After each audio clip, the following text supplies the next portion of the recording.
Olá, queridos amigos, nossos telespectadores, como é bom estar com você. Você, Joana de Ângeles e a doutora Nise da Silveira, para juntos fazermos um mergulho interior para o autoconhecimento e alçarmos para o equilíbrio. Se você quiser participar do nosso programa, por favor, nos envie a sua mensagem. Você pode fazer o relato de qual é o seu conflito, qual é a sua dificuldade. Envie pelo número 21 967 57 3999. Você pode enviar com o seu nome, dizendo a cidade que é, ou você pode colocar um pseudônimo. E aí, quem sabe no próximo sábado, às 19 horas, será a sua história que estará aqui, na TV Mundo Maior, sendo reconstruída. Não esqueça de acessar o link lá no YouTube. Quem sabe você vai se identificar com algum tema e reconstruir também outras emoções. É isso. Hoje nós estamos com uma convidada muito querida, uma convidada muito especial. Ela é parapsicopedagoga, a nossa querida amiga Leila Brandão. Seja bem-vinda ao Reconstruindo Emoções, Leila. Obrigada, Iraci. É uma alegria muito grande, você sabe disso. A gente trabalhar na causa de Jesus é um privilégio, né? Um merecimento, eu acho, porque de nós mesmos nós não sabemos nada, mas com a ajuda da dimensão espiritual que nós hoje possamos ser instrumentos de luz. Com certeza. O relato de hoje é da Tina. Esse é o pseudônimo dela. Ela é de Minas Gerais, casada, tem 2 filhos, tem 35 anos, e ela diz que ela tem uma irmã, são 4 irmãs, mas uma das irmãs, a mais velha, se chama Nina. E ela diz que a Nina é um problema na vida dela e de todo mundo. A Nina vive se queixando de tudo, reclamando de tudo, xingando tudo. Uma hora xinga o governo, outra hora reclama do governo, outra hora reclama dos amigos, reclama de filhos, sobrinho, pai, mãe, das irmãs. Ela se queixa o tempo inteiro. Também faz intrigas o tempo inteiro. Faz intrigas entre uma irmã com a outra, e vive falando mal de uma para a outra, da outra para uma, falando dela para pessoas de trabalho, para amigos sociais. Diz que ela faz uma baderna, que cada encontro na casa da mãe dela, ela fica desesperada, porque sempre acaba chorando, de tanta intriga que a Nina arruma. E ela diz mais, que a Nina trabalha e no seu ambiente de trabalho ela também arruma intriga, conflitos e fala mal de uma pessoa, de uma para outra, de outra para uma, e assim ela vai arrumando inúmeros conflitos. Porém, ela tem uma expertise para falar, um jeitinho lá para falar, que ela se dá bem em todas. Quem ouve ela falar, quem ouve ela explicar as coisas, acredita que ela é a vítima, porque ela se coloca de uma forma que a pessoa acaba pedindo desculpa para ela, porque ela faz com que a pessoa ache que estava errada, além de tudo. Então, ela diz assim, que em determinados momentos, a pessoa que começa a bater de frente com ela começa a dizer assim, mas eu disse isso? Imagina, você não entendeu nada, não foi nada disso que eu disse, olha, para com isso, não é nada disso. Ih, você está me lindrando, ai, está fazendo drama à toa, não é nada disso, para. E ela falou que sente mais raiva ainda e que toda vez ela acaba chorando. Ela não sabe o que fazer com esse tipo de relação. que ela arruma problema com o marido, com todos os sobrinhos, com as irmãs todas, com o pai, com mãe, com todo mundo, pessoal de trabalho, e sai se gabando porque se dá bem em todas por essa situação. Complicado, né, Leila? O ser humano é fantástico, né? Não é? Cada personagem mais incrível do que a outra, né? Nossa, Isso é natural entre famílias, irmãos se desentenderem, né? É bastante isso. natural. E a gente sabe que a vida em família, Iraci, não é um acaso que ela tem uma irmã assim, encrenqueira, né? Não sei se ela é a segunda, ou se é a terceira, ou se é a quarta, mas na parapsicologia, a ordem do nascimento tem importância na personalidade. Ah, que bacana. A primeira filha, ela é sempre do pai. Se ela fosse filho, ela era da mãe. Todo primeiro filho é filho da mãe, que a gente diz. É muito ligado Ah, psiquicamente à mãe. E a filha é ligada ao pai.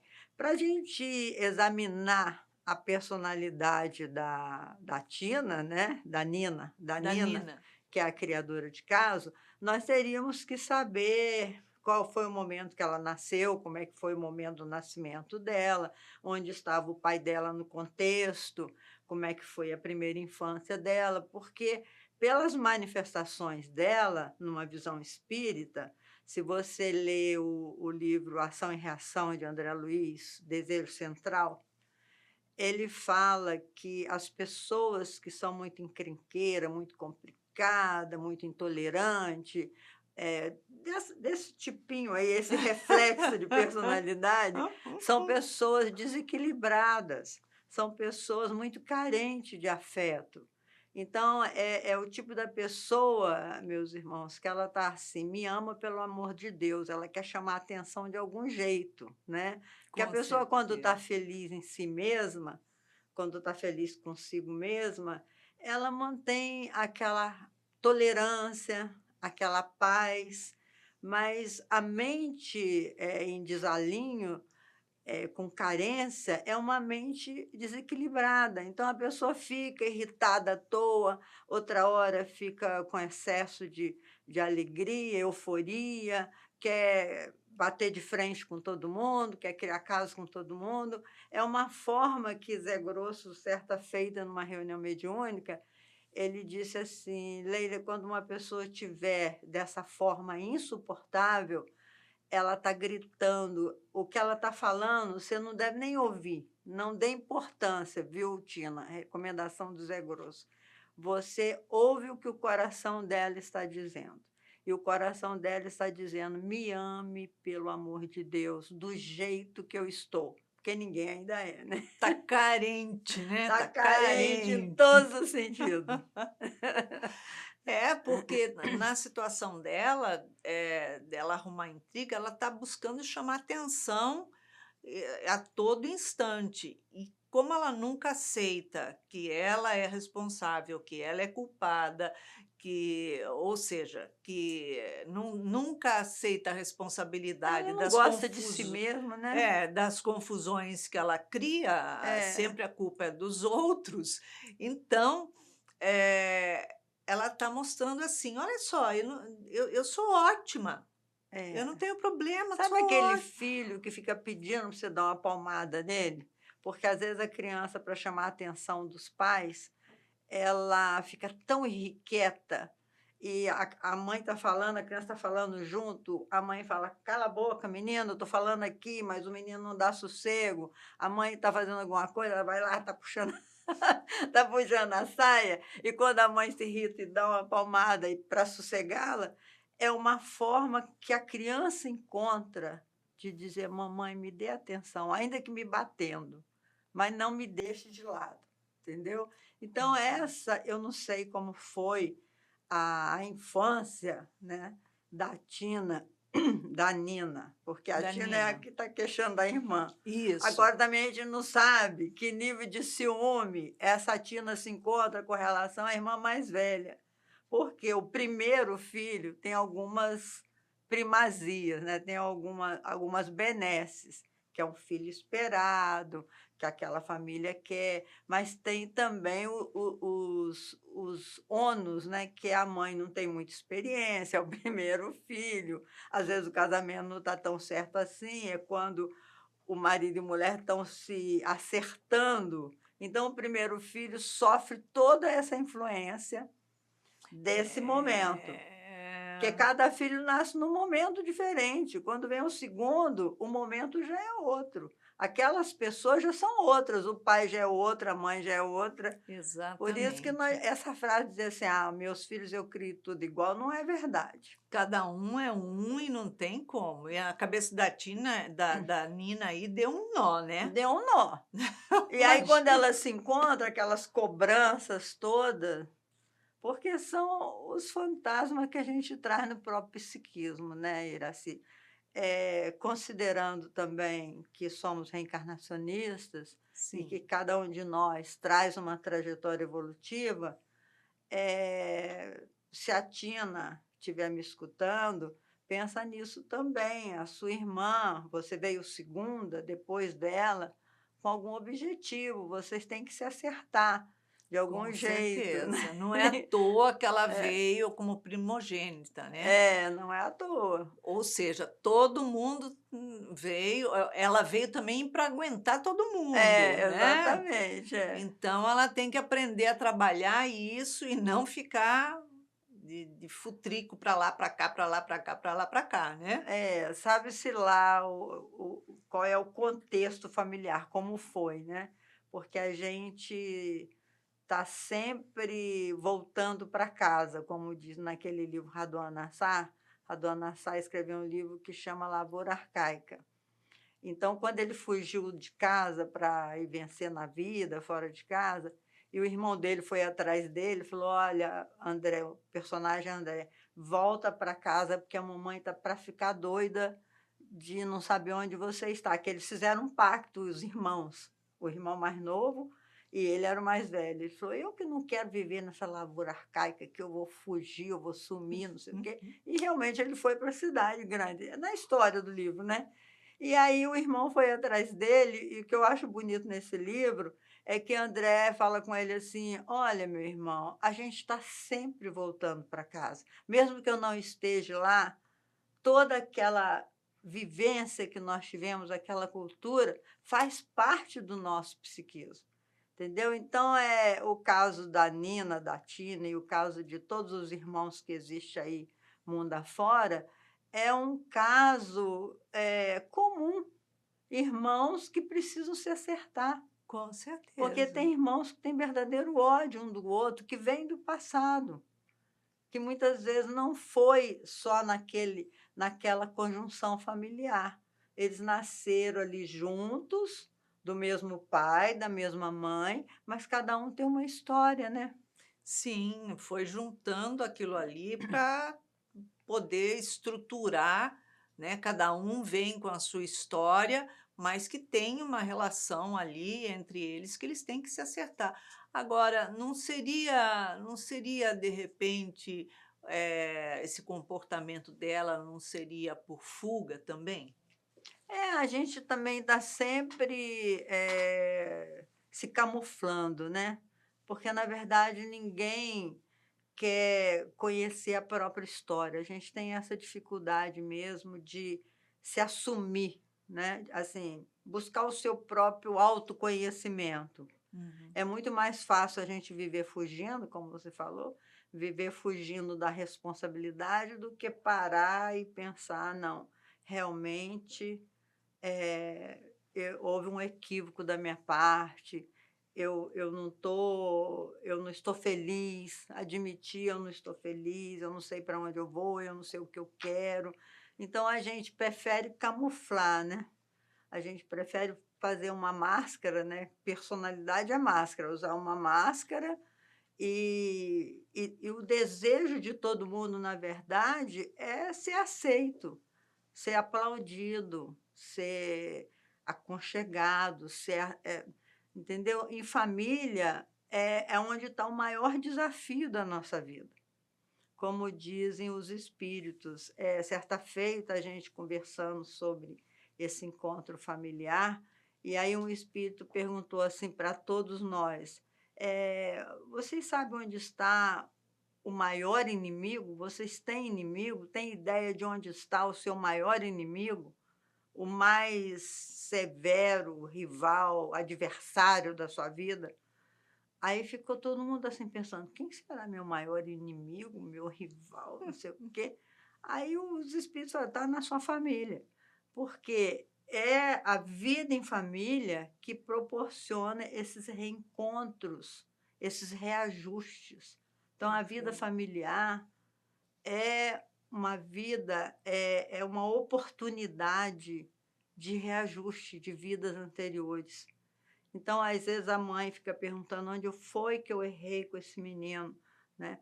Pode ter certeza que não foi só nessa vida não, se esse menino te dá muito trabalho, você errou foi em muitas vidas, não é mesmo? Não Ai, adianta, é uma gente. pergunta que toda mãe gosta de sentir culpa, que É, a gente não deve ter. Eu acho que culpa não com ajuda em nada, certeza, ao né. contrário, só complica. Só complica. Mas a gente às vezes se pergunta: "Meu Deus, como é que essa criança ficou tão desse jeito, né?" Você não reconhece na fase da adolescência, que Exato. que menino é esse que eu criei, que menina é essa que eu criei? E as irmãs devem se perguntar também: "Onde foi que eu encontrei essa criatura que me amola tanto, né?" Esses reencontros.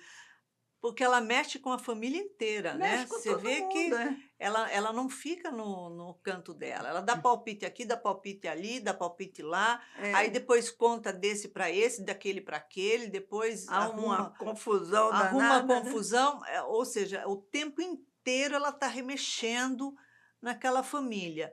E a Tina, ela fala sobre ressentimento, você percebeu, né, que ela É. fala de ficar ressentida, que Chora, né. que chora e que fica ressentida, que como é que ela trata isso.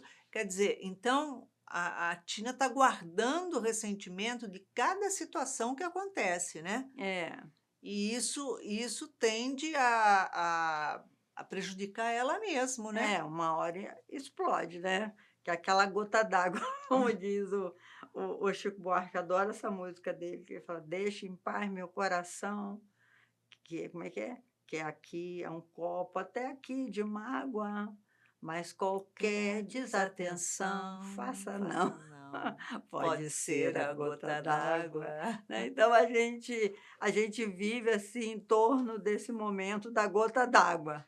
Exato. Porque quando fica muito insuportável a vida em família, as pessoas dentro da parapsicologia a gente fala isso, as pessoas ou viram paranormal, porque aí sai da realidade, né, Uhum. porque na parapsicologia eles chamam o médium de paranormal, que Sim. todo médium é paranormal, embora nem todo paranormal seja médium, que médium precisa do espírito. Isso mesmo, Né. é. O paranormal, às vezes, ele tem uma mente mesmo mais viajona, ele tem uma mente mais poderosa, tem muita gente com paranormalidades incríveis. É, e que não se pode, colocar todos como paranormal, porque não é mesmo. É, todos como médium. Não, na verdade, todos nós temos a possibilidade da paranormalidade, porque que é um paranormal?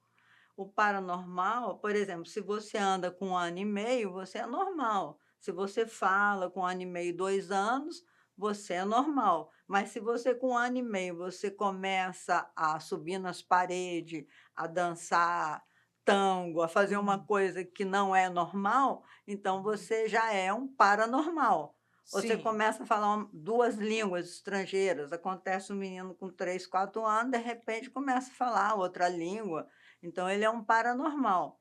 Não quer dizer que ele seja médium, Sim, porque o médium precisa de um espírito ali atuando, com né, certeza. mas ele tem uma paranormalidade. Então quando o espírito, segundo a parapsicologia, né, quando o espírito está sob uma ação de sofrimento em família, ele foge pela paranormalidade, então ele começa a ser um grande escritor, ele sai daquele sofrimento de uma Uhum. forma, às vezes, positiva, outras vezes sai de uma forma negativa, porque aí fica muito agressivo e parte para as drogas, entendeu? Então existem, mas a pessoa tem que sair daquilo, ela não está suportando mais aquilo. Então nesse caso em família aí, que não é só na sua família, viu, ô Tina? Todo Hum, mundo que vive em família conhece esses desencontros, com né? certeza. Mas o que nós recomendamos aqui, eu e Iraci, como espíritas, e também como mães, e também como eu tenho 3, eu sou de uma família de 5, eu tenho Ah, 3. que olha só, eu também. É, Uhum. então, eu tenho meu irmão mais velho, a minha irmã mais velha de todas, a mais velha é uma mulher, né, a irmã mais velha, depois um segundo irmão, depois um terceiro irmão, depois eu, depois a minha irmã Ah, caçula. eu sou caçula. Você é a caçula, Sou né. caçula. Caçula tem as suas vantagens, né. Tem, eu adoro fazer inveja para meus irmãos, falo: "Não adianta, só Eu sou a caçulinha". caçula. Eu, ao contrário, sou filha do meio, O então eu digo problema é que pega a sobra de todos eles. é, o caçula, né. O É, filho do meio tem que se virar, porque não tem mamata, eu é digo isso isso. É, mesmo. o filho do meio é ignorado, porque o primeiro é importante, o último também, os do meio que se virem, né.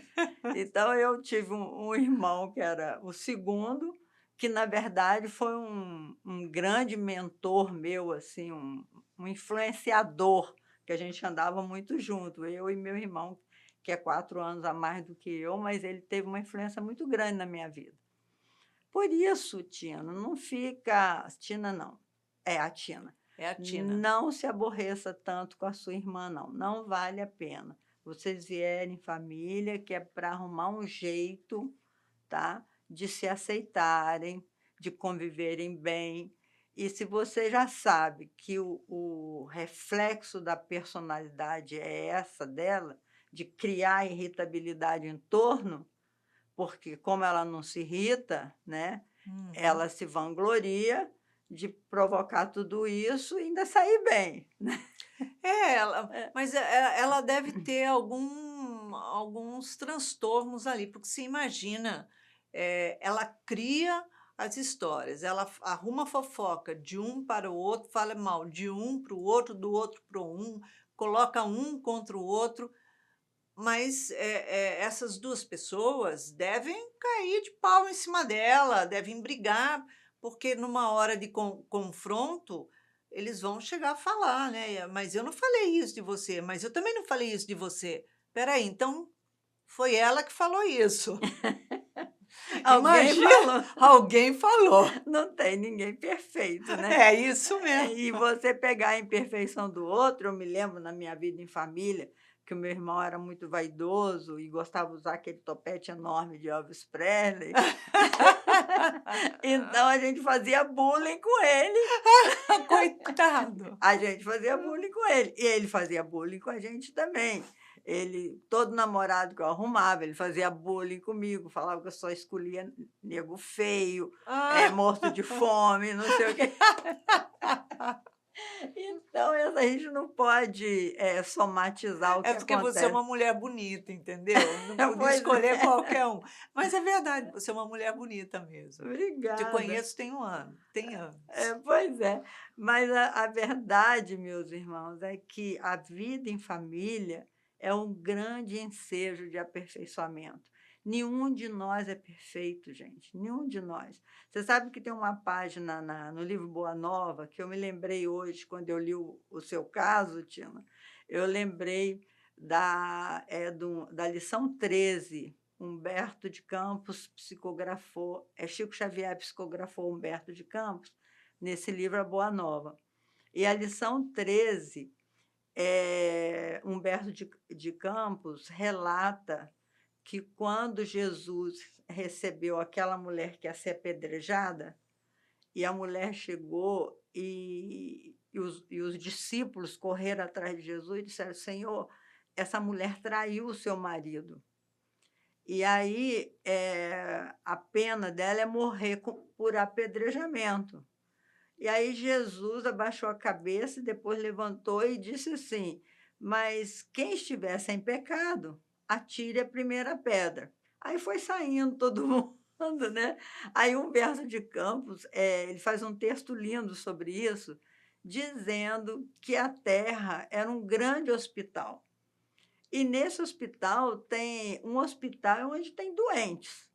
E Claro. tem doenças. Então, ele faz uma analogia da Terra com o hospital, porque nesse hospital tem todo nível de doença e todo nível de gravidade. Tem uns que a doença é muito grave, tem outros que têm uma doença mais leve, mas todos nós que estamos aqui somos doentes. Com Então, se a certeza. gente conseguir olhar sobre esse ângulo, a gente pode dizer assim: como que nós podemos jogar pedra na Nina, porque ela tem esse defeito no seu caráter, né, que Uhum. ela tem ela reflete do seu caráter ser fofoqueira, ser maledicente, né, ela Perfeitamente. reflete isso no seu caráter. E e qual é o seu defeito, você, Tina? Você já se olhou para você mesmo, saber qual defeito você apresenta? E como que esse defeito da sua irmã pode te ajudar a melhorar? Você fala: "Poxa, eu Exato. nunca vou ser igual a essa, eu estou vendo que a minha irmã reflete isso. Como que eu vou fazer para me melhorar?" Porque, Emmanuel também fala isso, quando um homem se ergue, melhora, ele melhora a humanidade inteira, porque a gente vai criando círculos virtuosos. Quando a Sim. pessoa vem falar uma fofoca para você e você não alimenta aquilo, como diz o Chico, se você é terminal de fofoca, você está melhorando a criatura que está fazendo. Você não está Exato. alimentando isso. Perfeitamente. Então, quando a gente alimenta, quando ela fala que a irmã é insuportável, como é que ela vai fazer e tal, é porque ela alimenta isso na irmã também. Ela é corresponsável. Com certeza, né, porque ela para dar ouvidos É, a ao que a irmã está falando. "Sabe o que fulana falou de você? Porque olha, fala aí falando de uma outra irmã ou de uma amiga, né, "Olha, ela falou isso, isso, isso, porque você fez isso, fez aquilo". Aí você vai falar: "Mas poxa, mas eu não fiz". Mas olha só, você já deu ouvidos, você já se irritou, você se magoou, é, você se rebelou naquela hora, você sentiu raiva, né, então é o primeiro sentimento, é a raiva, que depois transforma em mágoa e depois vira um ressentimento. Então, você mesmo no seu relato, você já diz que está com ressentimento, quer dizer, você já tem uma construção aí de sentimentos, que já estão com raízes, e toda raiz eh, transforma-se em doença.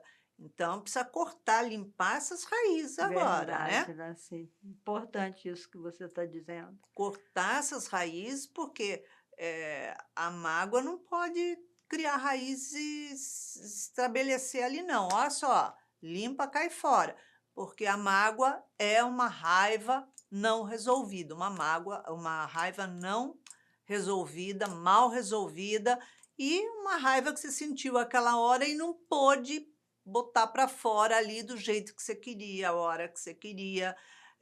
Então você teve que engolir seco, engolir atravessado, ou você falou, né, para ela as coisas que você queria, porém ela, como ela tem lá o jeitinho dela, ela deu a volta por cima, sacudiu a poeira, pronto, acabou, e você que ficou no vácuo.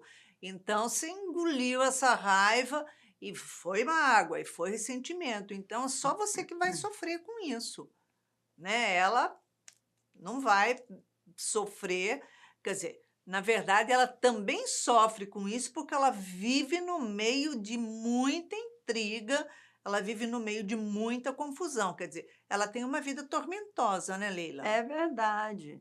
Na verdade, esse estudo que nós estamos fazendo aqui serve para a vida da gente também, né? Nossa, Para e a gente como? avaliar, de que forma a gente está se conduzindo, que tipo de exemplo, porque todas as nossas ações têm consequência, todas.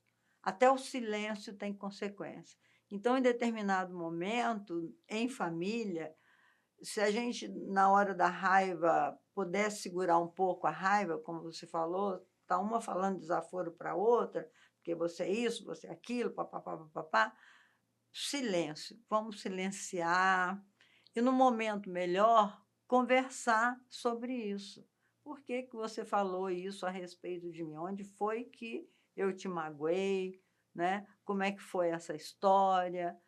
De que forma eu posso mudar tudo isso? Uhum. Porque quando Jesus nos recomenda que a gente busque o inimigo, né, o chamado inimigo, para a gente se refazer com ele, ele fala assim: reconcilia-te com os teus inimigos, enquanto estás a caminho com ele. Então, muitas vezes, esses inimigos, esses adversários, estão dentro da nossa família. E a oportunidade da reconciliação é exatamente essa oportunidade de ser consanguíneo, porque isso nos sensibiliza. É Você é verdade. meu irmão. Como é que pode meu irmão ser desse jeito, né? Meu Exatamente. pai ia morrer de mágoa, minha mãe ia sofrer muito de saber que a pessoa está assim. O que que eu posso fazer? Isso nos sensibiliza. Então, a vida em família tem esse objetivo. A gente não pode perder essa chance. A gente briga entre irmãos, fala bobagem, mas a gente tem que estar sempre reconsiderando, perdoando, pedindo perdão, né? Exatamente. Porque não tem ninguém que não erre, Exatamente não isso, é. é? Então, E outra coisa, né, se um conflito desse, de uma pessoa que fica arrumando esses conflitos todos, é no seu trabalho, você busca um outro emprego, você se é no seu relacionamento social, que é um amigo, você se afasta daquela amizade, pronto, acabou, e deixa a pessoa para trás, não precisa manter amizade, não precisa continuar alimentando aquilo. Agora, se é um parente, você também pode se afastar, mas ela, no caso, é um parente que é dentro da sua família, é um familiar, é, né? Um parente familiar. Então, não é à toa que ela veio dentro do lar, né? Hoje você é casada, tem 2 filhos, a sua família é outra, mas a sua irmã é um familiar, né. Então, eh, não é à toa que vocês estão ali naquele núcleo, que agora você está no seu núcleozinho separado, mas não dá para falar assim: "Olha, deixa para trás, pronto, acabou". Quer dizer, tem que buscar em algum momento, em alguma hora, dar uma ajeitada, sentar, conversar. De repente, ela precisa que alguém sente com ela e fale: "Por que que você cria essas histórias? Por que que você traz essas intrigas entre um e outro? Você gosta de ver o circo pegar fogo ou você tem ciúme porque as pessoas se dão bem entre elas e não é conflituosa do jeito que você põe esses conflitos? Porque pode ser uma situação assim, né?" uma família, o primeiro filho, a parapsicologia nos ajuda muito com relação a isso. O primeiro filho, a primeira filha, no caso, ela tem vinculação psicológica com o pai. Então, os traços de caráter paterno se manifesta muito na primeira filha. A segunda filha, ela já traz um traço da mãe. Dá uns traços da personalidade da mãe. Então, é muito comum esse conflito entre o primeiro e o segundo filho. Já o terceiro, ele é favorecido, porque ele já tem o primeiro que é do pai, o segundo que é da mãe, e o terceiro pode ser dos dois, porque os 2 primeiros servem de exemplo para esse terceiro. E o quarto filho, então, ele é muito beneficiado nesse sentido, ele é mais livre. O conflito psicológico do pai e da mãe já está mais amenizado quando ele nasceu naquele lar.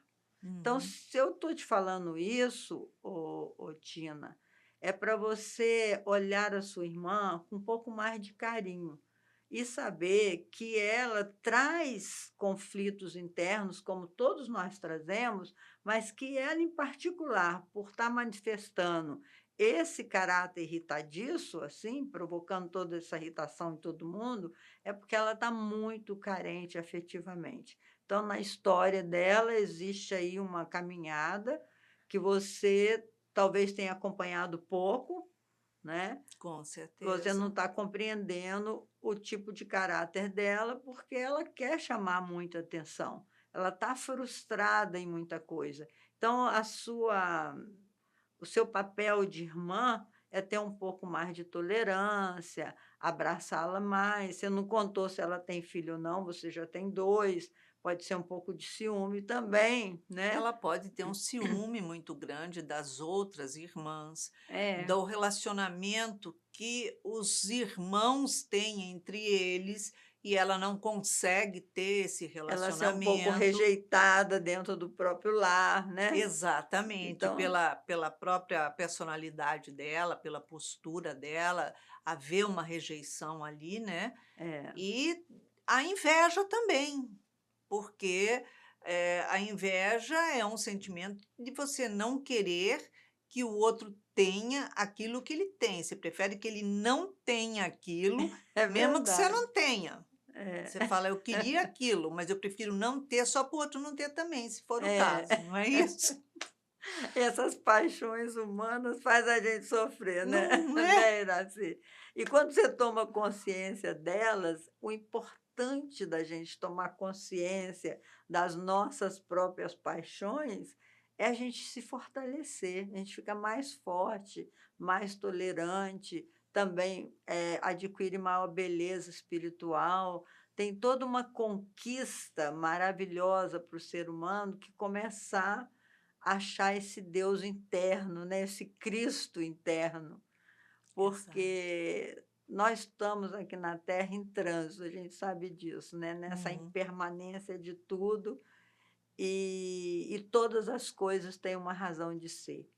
É muito Devidamente. importante a gente buscar a maturidade espiritual. A maturidade espiritual vem com a certeza de que Exato. nós estamos aqui com um objetivo. E esse objetivo é claro, é o crescimento espiritual. Não existe, nenhuma razão maior pela qual nós estamos aqui na Terra. E a família enseja isso. Então, para nós aqui é muito difícil julgar a Nina pelo que a Tina fala, né. Isso, é.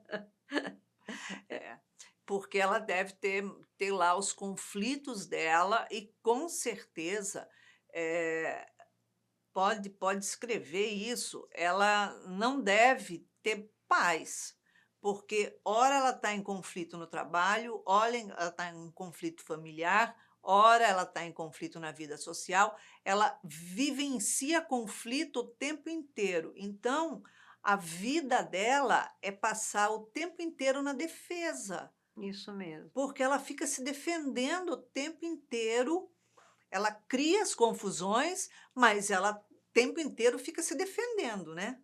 Uhum. Ela então, quer dizer, ela tem ali uma dificuldade muito grande, ela tem um sofrimento grande, porque não é fácil você passar o tempo inteiro se defendendo. É, não, não é fácil não, meus irmãos. Então eu acho que nós estamos finalizando, Sim, né, Iraci? E essa história está nos enriquecendo também, porque quantas vezes nós somos essa pedra de tropeço no caminho dos nossos irmãos, os nossos irmãos consanguíneos, principalmente, que a gente tem uma vida, mais sem máscara, porque dentro exato. do lar a sua máscara cai, que a máscara a gente usa socialmente. Todo mundo é bonzinho, todo mundo tem cara boa, todo mundo enfeitadinho, mas É, dentro do lar é todo mundo sem máscara, né. E exatamente, aí aparecem realmente o nosso lado sombra, que todo mundo tem. com E certeza. isso é um grande ensejo de aprimoramento, é você olhar o outro que é o seu espelho. Quando você vê o defeito no outro, é porque você os tem. Porque se você não tivesse aquele defeito, você nem via, Não ia incomodar, né? não ia incomodar. É isso mesmo. Leila, em uma palavra, uma emoção para a Tina reconstruir. Olha, Tina, pensa em Jesus, é a palavra que eu tenho, porque o mestre, no Sermão do Monte, que ele fala as 7 bem-aventuranças, pensa naquela bem-aventurança, especialmente a quarta, que ele diz: buscai, bem-aventurado os que têm fome e sede de justiça, porque serão saciados. Mas não a justiça dos homens, a justiça de Deus, porque Deus nos ama imensamente, a cada um de nós, e Ele não tem privilégio, porque se tivesse privilégio não era Deus, né? Com certeza, com certeza. Leila, obrigada pela sua presença aqui no Reconstruindo Emoções Obrigada a novamente. É uma você, alegria Iraci. ter você aqui com a gente. Obrigada, Muita amiga. paz. Muita paz.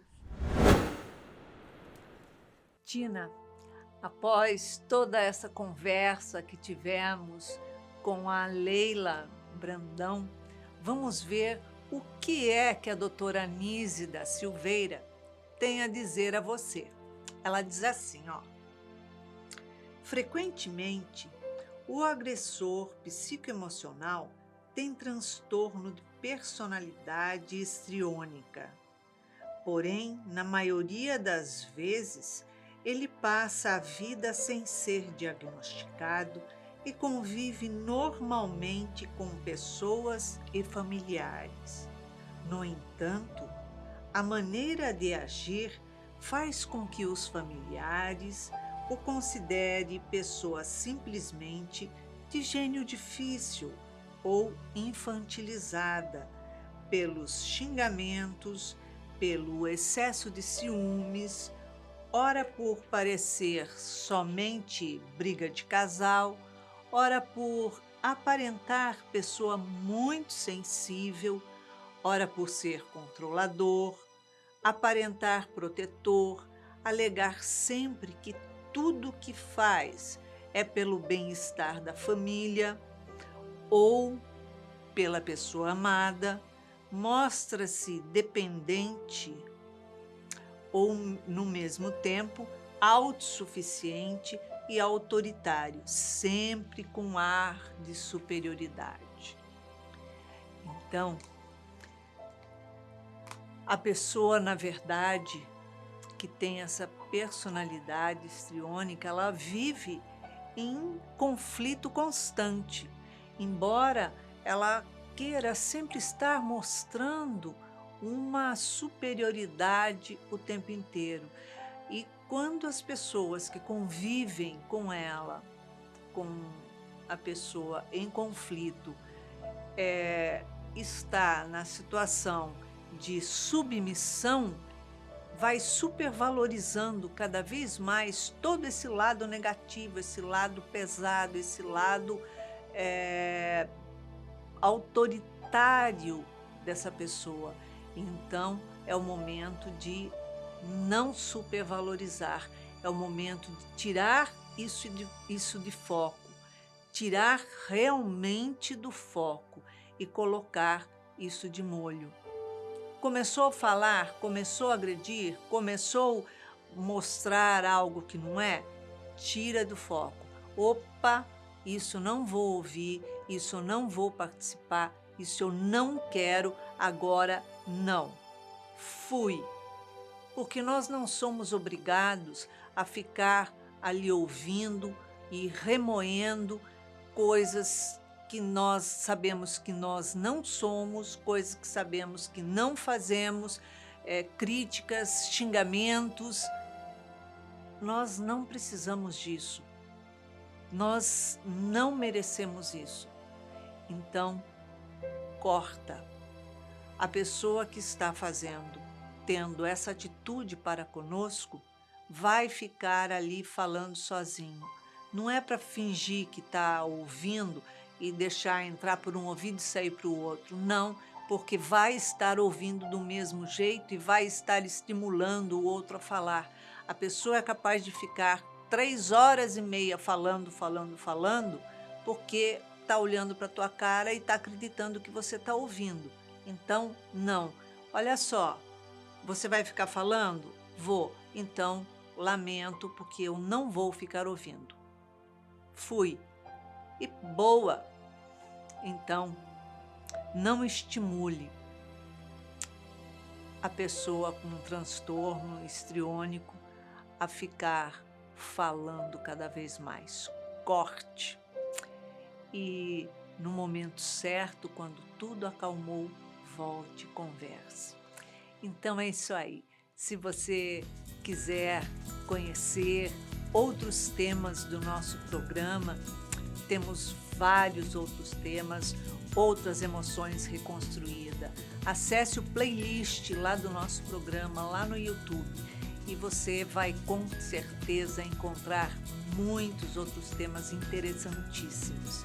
Aqui na TV Mundo Maior, todos os sábados, às 19 horas. Eu, você, Joana de Ângeles e a doutora Anise da Silveira. E para que você tenha uma semana de muita paz, de muito amor, muita alegria, deixamos aqui um beijinho muito mega carinhoso. Muita paz.